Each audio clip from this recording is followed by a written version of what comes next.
नमस्कार। Study for goals में आपका स्वागत है। मेरा नाम है कमलेश महतो और हम लोग चर्चा कर रहे हैं नागपुरी शिष्ट साहित्य के अंतर्गत बनकेवरा भाग 1 में संकलित कुछ कहानियों को, जिसमें हम एक देखे हैं जामदार।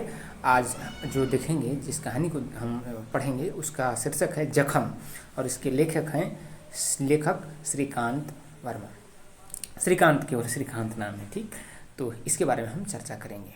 चलिए शुरू करते हैं। देखिए, जखम कहानी में जो कुछ शब्द आएंगे उसके बारे में हम जान लेते हैं। पहला भौजी शब्द आएगा, जिसका मतलब भाभी होता है। भेंट मतलब मुलाकात, भेंट मुलाकात। तिहा करत मतलब कि इंतज़ार करना। हिटको भूले का मतलब चलना फिरना। बाथा दर्द को कहते हैं। गोठियाई का मतलब बात करना। जुदा मतलब अलग।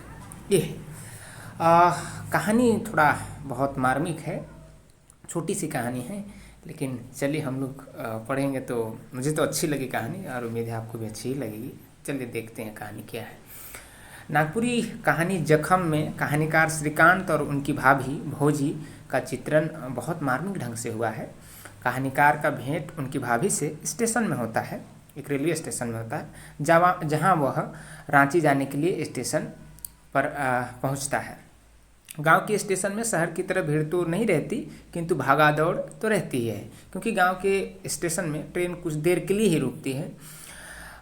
भाभी से जो कहानीकार है उसकी भेंट ट्रेन में चढ़ने के दौरान होती है। वह जो भाभी है सरई पत्ता और दतून को बेचने रांची जा रही थी। सरई पत्ता समझ, सखुआ का पत्ता, और दतून समझ रहे हैं, उसी का जो ब्रश बनाया जाता है, वो बेचने के लिए रांची जा रही है। वो कहाँ से जा रही है इसका जिक्र नहीं है कहानी में, लेकिन रांची को जा रही है। उसकी शहर है, वहाँ पर ये पिचाता है। भाभी कहानीकार के गांव की ही रहने वाली थी और कहानीकार के पैर में बलतोड़ के कारण जख्म बड़ा हो गया था, जिसका इलाज कराने के लिए वो रांची जा रहे हैं। कौन? ये श्रीकांत जो कहानीकार हैं। अब ट्रेन में जगह न होने के कारण क्या होता है कि ये दोनों दरवाजे के पास ही खड़े हो जाते हैं और भाभी कहानीकार की बात सुन दातुन के बोझ को उसे बैठने के लिए दे देते हैं। मतलब क्या होता है कि जैसे बल बताया, जो कहानीकार वो बताता है कि मेरे पैर में बल तोड़ हो गया है और फूल रहा है, तो जो भाभी है, भौजी है, वह अपने दतुन को एक पास वहाँ ढलगा देती है, रख देती है। उसके बाद श्रीकांत से कहती है कि आप बैठ जाइए, नहीं तो आपका घाव बढ़ जाएगा।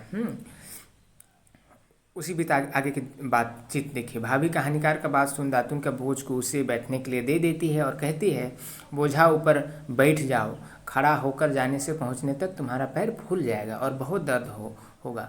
भाभी की अभी की दशा देखकर कहानीकार सोचते हैं। अब देखिए, अब यहाँ बैठ जाता है, उसके बाद कभी एक सेल्फ रियलाइजेशन मोड में चला जाता है। वो सोचने लग जाता है। वो भाभी को मतलब देखा है उस समय से, जिस समय से उसकी विवाह हुई है और वो गाँव में आई है, तो सोचने लग जाता है क्या हाल था और क्या हाल अभी हो गया है ना। उसी की बात आगे यहाँ पर हम लोग देखेंगे।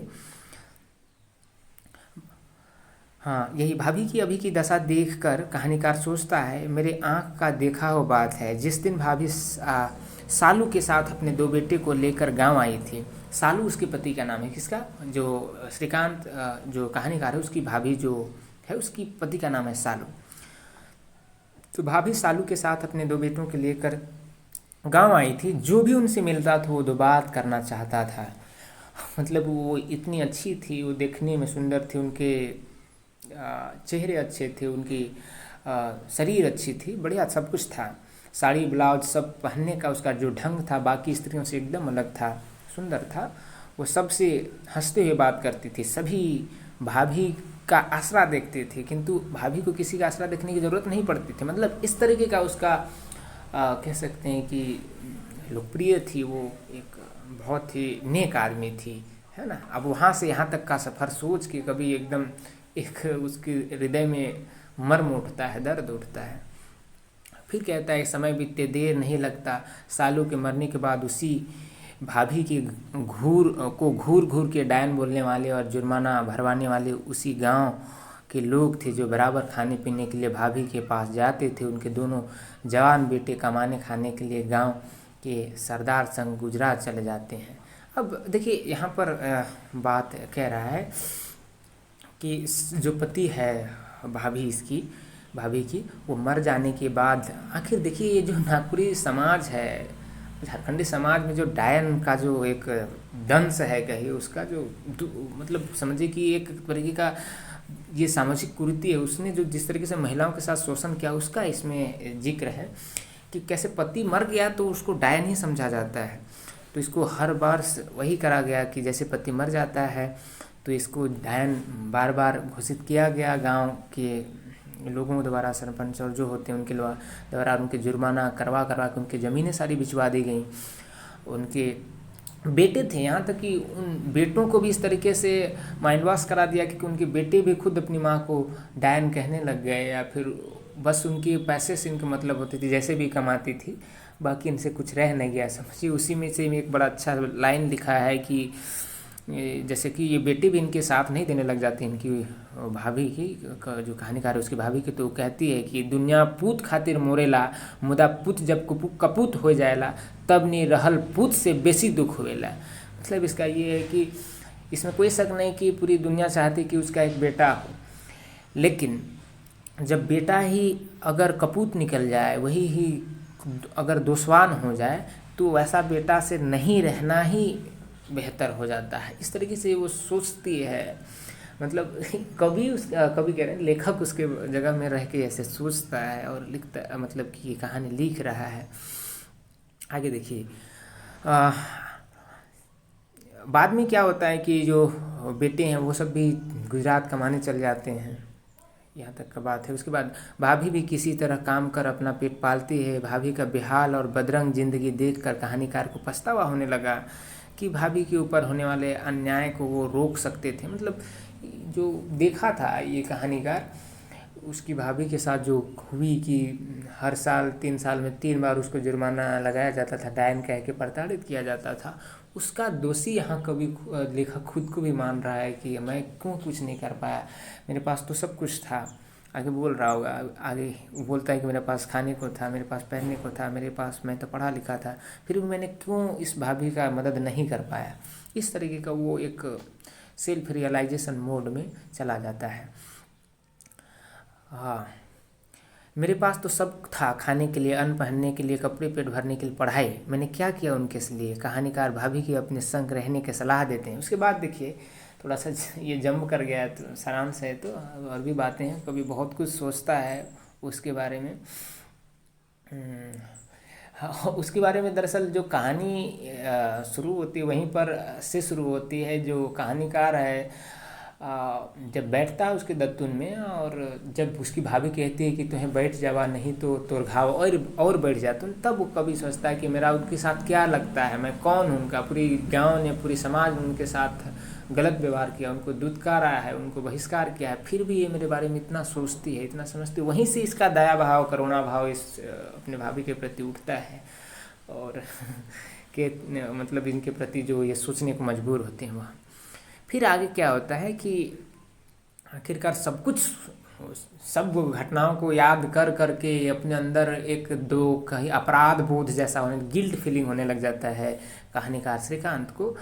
और आखिर में वो एक बात कह ही देते हैं कि आज से आप ये जो दतुन और पतई बेचने का कार्यक्रम है, और आप ये सब ख़त्म कर दीजिए, छोड़ दीजिए। एक बार तो लगता है कि उनकी भाभी को लगता है कि तो मजाक करे, कहाँ मजाक करा था, वो ऐसे कुछ बोलती हैं, लेकिन फिर मान जाती हूँ। जो लेखक हैं वो कहते हैं कि मेरे घर में आपको कुछ नहीं करना, जो मेरे गायें हैं, जो मेरे बकरियां हैं, जो भी उनको देखना है, उनको मेरे खेतों में जो चर जाती हैं, फसल बर्बाद कर देते हैं, उनको थोड़ा सा देखभाल करना है, यही बस आपका काम होगा, बाकी आपको खाने पीने पहनने ओढ़ने का सब कुछ मिलेगा, यही कह रहा। देखिए आगे वो बोल रहा होगा। कहानीकार भाभी को अपने संग रहने की सलाह देते हैं। उनका सलाह सुन भाभी को मन में कई तरह के सवाल उठने लगते हैं। कहानीकार कहते हैं, खाने पीने और पहनने के लिए कपड़ा मैं दूंगा, बदले में आप सुबह से शाम तक मेरे खेत में कुंबा, जानते हैं कुंबा पुआल से बनाया जाता है, बैठ के बैल बकरी को देखना है। बैल बकरी जो फसल को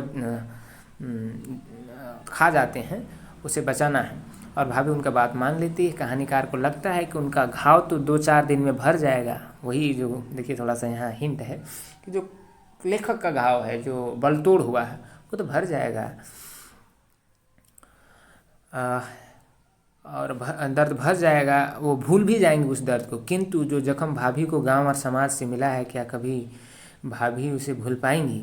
इसी गांव के आदमी लोग जो उनके डायन कह के जख्म दिए थे, क्या वो जख्म कभी भरेगा? यह सोच कर कहानीकार बस उस जख्म में थोड़ा मलहम लगाने की कोशिश करता है। यह एक छोटी सी कहानी, बड़ी अच्छी और मार्मिक कहानी झारखंड की एक ज्वलंत समस्या को हमारे समक्ष प्रस्तुत करती हुई। और ये रियल स्टोरी है, शिष्ट साहित्य है तो रियल स्टोरी है। और ये हमारे कमोबेश अभी भी ग्राम्य समाज में, नागपुरी समाज में बहुत अधिक है, बहुत दुखद है दरअसल। जख्म कहानी से जो सवाल बन सकते हैं उसको देख लेते हैं। जख्म नामक शीर्षक कहानीकार का नाम है कि, तो कहानीकार का नाम है कि श्रीकांत। आगे देखिए, कहानीकार कर भेंट भौजी से कौन ठाव होएला? तो ऑप्शन नंबर सी स्टेशन में होएला। ऑप्शन नंबर सी स्टेशन में। दतुन और सरई पतैली की भौजी कहाँ जाए ना? तो रांची जाए ना, अपन पेट पोटा पोसे खातिर। जख्म कहानी में कहानीकार कौन बीमारी से ग्रसित रहे ना? तो बलतोड़। Option number D. जख्म कहानी में भौजी कर कै ठो बेटा रहे? तो 2 go. Option number A. Option number, भौजी के 3 बरिस में कई धवा जुर्माना भरवाल जाएला? तो 3 दफा। Option number C. जख्म कहानी में भौजी कर 2 बेटा सयान होयल बाद कहाँ कमाए ले जाए ना? तो गुजरात जाए ना। Option number D. देखबा हो इमन तोहर घाव के लगवाए दे में, प्रस्तुत संवाद के कर है के? तो के भौजी कहेला अपन देवर से, अर्थात कहानीकार श्रीकांत से कहेला। ऑप्शन नंबर बी हो जाए, भौजी कहेला। कहानीकार भौजी के का देखे काम दिले? तो गरु छगरी देखे कर काम दिले। Option number B. तो ये रहे आज कर कहानी जख्म। अगला कहानी में हमरे मने देखब सुंदर।